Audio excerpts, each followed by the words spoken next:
MMA locker room here. Who's ready to bet on UFC? Me. That's who. So we're about to go over the whole UFC 297 card, man. Headlined by Dracus du Plessis taking on Strickland for the middleweight title. And then we got another title fight on there too, man. We got Raquel Pennington taking on Mayra Bueno Silva to see who's going to be the new champion in that division since Amanda Nunes gave it up, man. I mean, pay-per-view event is going down in Canada. So, hey, if you guys are in Canada, watch this. Drop me a Canada flag on there, man, in the comments below, man.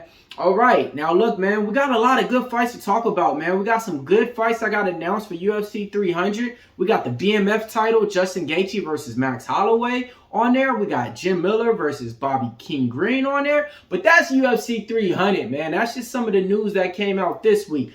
But this week, we're going over UFC 297. All right, it's UFC Bet With Me. Okay, we're going to be going over all our best picks and everything that we got. Now, look, if you guys want to see exactly what I'm betting on, my round props, my Insta props, my plays to get paid, or just my straight picks, head on over to Pick Dawgz, man. That's where you can get all my premium picks up there for you guys, all right? And if you guys want to check out what I do on the MMA scene, check me out at MMA Locker Room, man. I'm interviewing your favorite fighters out there, covering media and everything, man. All right, let's go ahead and get it started, man. First fight of the night. Who we got? Malcolm Gordon taking on Jimmy Flick. Malcolm Gordon, 14 wins, 7 losses, taking on Jimmy Flick with 16 wins and 7 losses. All right, so when we come down to it, man, both these fighters, you can't trust, okay? They're both fighters who likes to finish their opponents, and they like to get finished, okay, in their fights. Well, they don't like to get finished, but they get finished in their fights. All right, let's get down to the betting odds. Malcolm Gordon opened up a -160. He's all the way up to like a -180 out there. 2-1 favorite on the books out there. Both these fighters, let's just look back at the trajectory, man. Malcolm Gordon lost to Hadley. Malcolm Gordon lost to Makayev. Malcolm Gordon got the win over Bonder.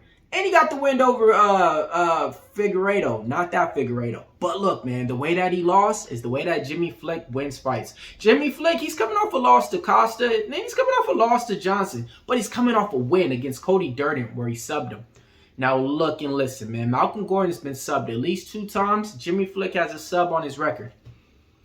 I'm going to be going with Jimmy Flick in this one. Man, am I?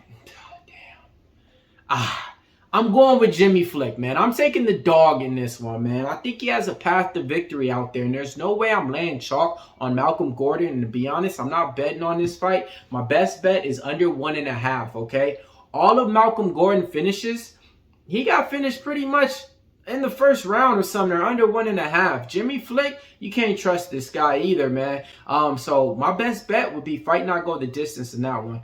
All right, second fight on the card. Jasmine Jasovicius, 9 wins, 3 losses, taking on Priscilla Cachoeira. Jasmine's going to be representing Canada, man. She got that Canada flag out there. Okay, now look, man. Her last 5 fights, 3-2. Loss over Cortez, a win over Maverick. Then she has a loss to Silva, and a win over Fernandez, and a win over Hansen. Okay, that's Jasmine Jasovicius' last couple of fights. But betting odds, she's a -3-1 favorite on here, man.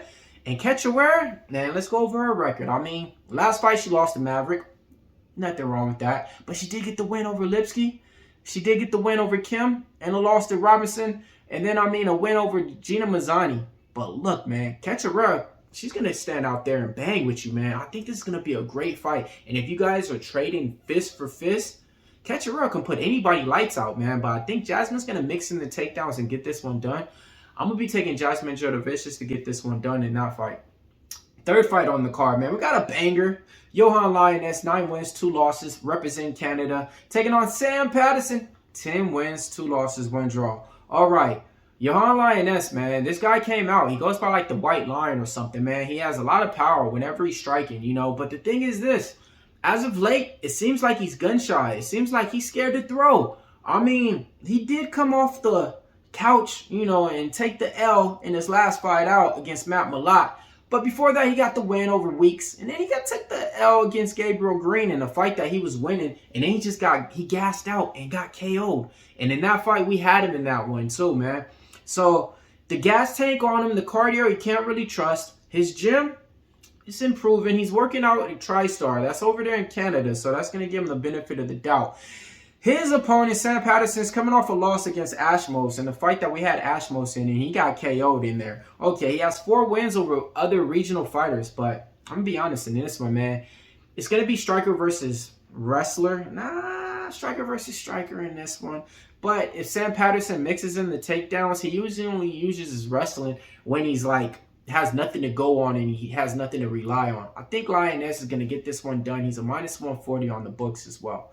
All right. Next fight on the card, man. It's going to be a banger. A women's fight. We got another one. Jillian Roberts, 12 wins, 8 losses. Representing Canada, taking on Polyana Viana, 13 wins, 6 losses. All right. Robertson, her last couple of fights out, man. Let's speak about them real quick. She has a loss over Tabitha Ricci, a win over Rodriguez, a win over Agapova, and, you know, she fought Aldridge too, man. So she beat her. Okay. But the list of opponents that she's fought in her fight resume is pretty good. She's getting better striking. She's one of those girls that looks to take you down to the mat. She's a minus 220 favorite. Polyana Viana on the other side, man. I mean, she has a loss to Lucindo, lost to Frey, a loss to Ricci, win over Martin, and win over Whitmore. The people that she has wins over aren't even really in the UFC no more. But I think both these girls are dangerous. And I think Polyana Viana is getting slept on a little bit, man. Like, she's been going out there finishing her opponents. Both these girls like to finish. I'm going with fight not go the distance in this one. Minus 220 is too high for my liking for Jillian Robertson when I think that Viana is actually live out here, man.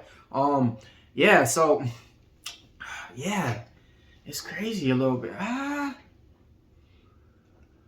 Yeah, I'm going to go with Jillian Robertson to get it one done. But I wouldn't be surprised if Polyana Viana, you know, pulls out a submission or anything on this one. You know, she's a good fighter, too. So, and she's improving. You know, some of these girls, when they started off, they were taking L's in their career, right? But they're getting better in time. And that's what we're seeing with a lot of women in MMA. All right. Next fight on the card, we got a banger. Suri Sadi. 10 wins, 1 loss is taking on Ramon Tavares. 9 wins, 2 losses. All right, man. This is going to be a rematch. Both these fighters fought on the Contender Series.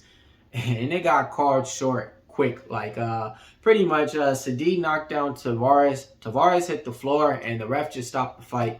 And they didn't know what was going on. You know, it was a quick stoppage, you know. Nobody thought it should have got stopped that short of notice, you know. In this one, though, Sadi's a minus 180 in there. I think he gets this one done on there. Not going to spend too much time. It's 2 fighters I don't know too much about, but I think the favorite gets that one done.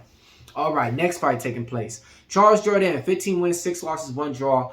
Taking on Sean Woodson, 10 wins, 1 loss, 1 draw. All right, man. Both these guys, this is going to be a banger, man. I mean, we got Charles Jourdain, who likes to throw flying knees, who likes to throw crazy stuff, who can strike with the best of them. I mean, and then you got Sean Woodson, tall, lanky guy, who has clean, crisp boxing. Technique is always on point. His head movement's not there. This is the thing I don't like about Sean Woodson. He doesn't use his range or his reach for his advantage at all. He's so tall and lanky, but he closes in on you to where he's not able to use that reach in there.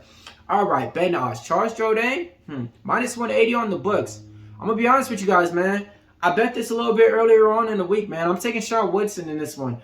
Yes, I think Charles Jourdain can make this an easier fight. If he takes him down to the ground, he could easily submit him. All right, the opponents that they have similar. When Sean Woodson fought Julian and Rosa, it's the same type of kind of fighter as Charles Jourdain, a little bit meaning that he could sub him. All right, when Charles Jourdain fought Nathaniel Wood, he lost to him. That's another typical striker, you know, that he wasn't able to get the win with. But Jourdain has great wins in his last 4 or 5. I mean, win over Ramos, win over Gracie, lost to Wood, lost to Burgos, you know. Woodson, he has a win over Bazooka, a draw to Saldana, a win over England, a win over Zalal, and a loss to Rosa. The fight resume on both of these guys, Jourdain all day. But I think this is gonna be a good one, folks. And I'm gonna take the dog in this one, man. Give me the dog money on Sean Woodson, man. Let's go ahead and see if he can win by decision.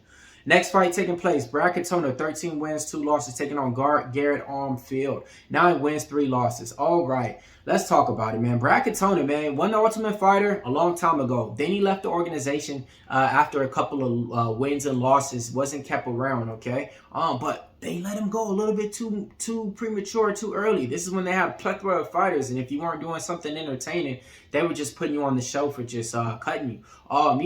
Was able to go out there and get like 5 wins after leaving the scene and coming back to UFC on the regional scene out there. Rejoined the Ultimate Fighter, won that, with wins over Cody Gibson, Valery Tomarov also too as well in there. 5'6", 64-inch reach, taking on Garrett Armfield, 5'6", 70-inch reach. I mean, the bet odds have Katona as a -180 favorite. I like him in this spot. Armfield, his last couple of fights, let's talk about it. I mean, he's coming off a win against Kazma, Japanese fighter. But before that, he was coming off a loss to David Onama in a fight that was competitive in the first early round. Then he wasn't able to get the job done. I like both these fighters, though, man. But I think Katona's, he's been tested, man. And his fight IQ is there. He knows how to win fights. I'm taking Brad Katona in that one, man. All right, next fight taking place. Main card time. Arnold Allen, 9 wins, 2 losses, taking on Marzar Evelev, 17-0. This is going to be a hell of a fight, folks. Probably one of the best ones on the card. You got 2 fighters who pretty much is on their way up in the rankings. Arnold Allen was right there, pretty much 1 fight away before that last loss that he took to Holloway. Okay? And, before that, though, wins over Cater, wins over Hooker, wins over, Sadiq Yusuf. Good, right?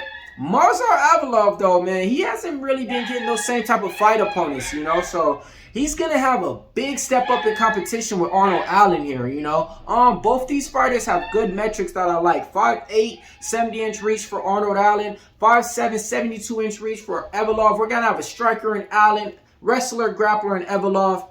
I love me some Evelev, man. Wins over Lopes, wins over Ige, wins over Hakeem Dawodu. I think this guy is prime time. I think he's made for it. I think he could be challenging for that title in the next 2 or 3 fights, man. I like Evelev in this spot. He opened up at a -175. I think he's up to a 2-1 favorite in there. I think he should be able to use those takedowns and win by decision as well in the 3-round fight.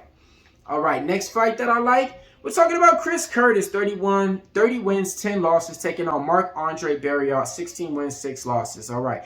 Chris Curtis is a -160 favorite out there. The comeback on Barriault, you got some good little money price tag. Okay. Curtis, though, 5'10", 75-inch reach, taking on Barriault with a 6'1", with a 74-inch reach. Okay. Well, let's talk about it. Chris Curtis' last couple of fights, been whatever. Okay. No contest to Imavov. Lost to Gaslam in a fight that he could have won. Win over Buckley, which I was there and I had Buckley. And a loss to Hermanson. Barriault, I mean, he got some good wins and as of late. Wins over Anders, wins over Marquez, lost to Fluffy Hernandez, and a loss to Jordan Wright. In this one, though, I think the odd makers are disrespecting Barriault a little bit, man. Chris Curtis, he's a guy that, he can put it all together when he wants to in there. And then Barriault, if he mixes in the takedowns, he can fight with the best of them. I think Chris Curtis gets this one done, though. Next fight taking place. Neil Magny, 28 wins, 11 losses, taking on Mike Malott. 10 wins, 1 losses, 1 draw. Mike Malott's a big favorite. -320 on the books. Neil Magny, man, this guy, he has the most wins in the welterweight division, I want to say, besides like GSP or something like that, man. He's been making some numbers, making moves, But Mike Malott, 6'3", 80-inch reach, and the Magny, 6'1" with a 70-inch reach. Let's talk about the last couple of wins. I mean, Mike Malott was able to get the win over Fugit. Subbed him. Was able to get the win over Lionese. Subbed him. Was able to get the win over Mickey Gall. Was able to get the win over Solomon Renfro. Subbed him. Now let's talk about Neil Magny for a little bit. Lost to Ian Gary by decision. Nothing wrong with that. Win over Phil Rowe. Great fight. Lost to Gilbert Burns by sub. Went over Daniel Rodriguez. And then he got subbed by Shavkat. So let's just talk about it. I think Mike Malott subs Neil Magny. Point blank, period. That's the play. I'm taking Mike Malott to win by sub. All right, here we go. Co-main event time, man. Raquel Pennington, 15 wins, 8 losses, taking on Myra Burner Silva. 10 wins, 2 losses, 1 draw. Myra Burner Silva is a -150 on the books. Raquel Pennington, she already fought for the title before. Came up from Ultimate Fighter years ago. Myra Burner Silva, though, this girl's vicious, man. I mean, let's talk about it for a minute. Win, no contest, Holly Holm. Win over Landsberg. Win over Eager. And win over, who was it? Renault. But she does have a loss to Manel Farrow. And Rocky Pearl Penderson, I mean, her last 5 fights, she's been on a roll. Wins over Vieira, Ladd, Chason, Kenzad, and Renault. Fight resume, I give her an A. Fight resume for Silver, I give her a C. Finish ability, B+ for Silver. 80% finish rate. I love Mara Brandon Silver in this spot. Easy money. No, it ain't easy money. I'm just saying her saying. But I think she gets this one done. I like Mara Brandon Silver as a -155 favorite. Next fight on the card. Main event time. Sean Strickland, 28 wins, 5 losses. Taking on Strickland du Plessis, 20 wins, 2 losses. All right, man. The betting odds have Sean Strickland a -120 favorite. The comeback on DDP is about +105. Sean Strickland, 6 feet, 76-inch reach. DDP, 6'1", 76-inch reach. DDP's last couple of fights, win over Whitaker, win over Brunson, win over Till, win over Tavares, and win over Jaws. Strickland beat Izzy for the belt, beat Abus, won over Imolov, lost to Cannonier, and lost to Pierre. I mean, the fight resume on Sean Strickland superior, A+. I'm the biggest Strickland du Plessis fan. I've been betting this guy ever since he came out.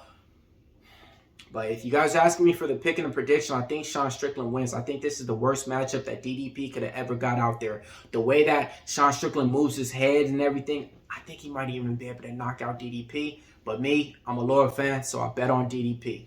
MMA Locker Room here.